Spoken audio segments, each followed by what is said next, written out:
Joined here with head wrestling coach Jamie Franco following the Hofstra quad against Duke, Sacred Heart, and the Citadel. Coach, just give your thoughts following on the day. Yeah, I thought our first and third match, I think we wrestled with some good energy. The guys came out to wrestle. They definitely were looking to score points, and that's what I've been trying to push on the guys, to just give us the effort, go after it, attack, have fun with it, right? And most likely we're gonna get our hands raised most of the time. But we lost that. I think that confidence a little bit in the second duel against the Citadel. But one of our few guys that wrestled really well, I thought, which was Ross McFarland, who took out a nationally ranked guy at 184. So he kind of stuck to the game plan of starting first, get into his leg attacks, and just kind of let the match develop from there, which was kind of what we're trying to push on all the guys, right? If we do a pretty good job if we get a lead and how to manage the match. So try and get our guys to open up a little bit more earlier on and jump out to some leads. How does it feel getting your first win as head coach of the Pride?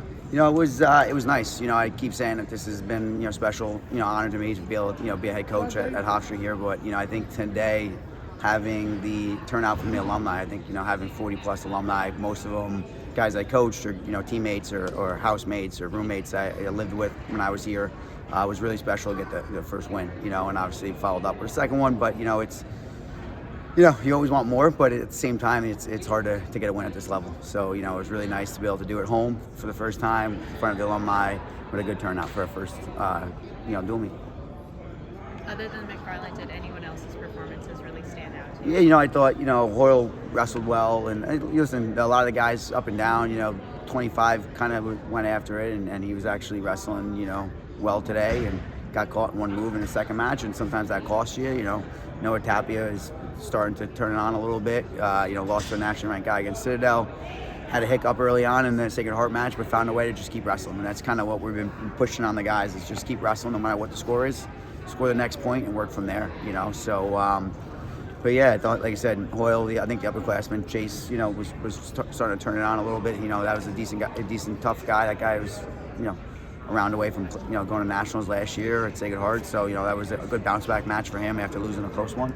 So, I think we got a couple guys that figure out what they need to work on now. But, the upperclassmen did a pretty good job. Like you said, Hoyle and Ross and Acevedo looked pretty good today.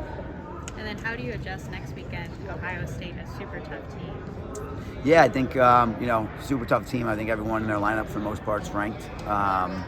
So, I think the Citadel gave us a little bit of a come forward, pressure that we're going to expect from Ohio State as well.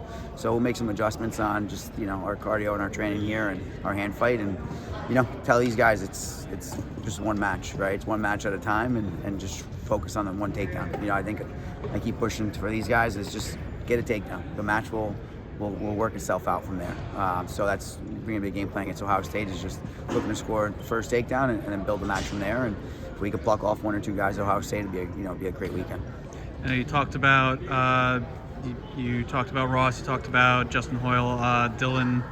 Who also someone that impressed you today?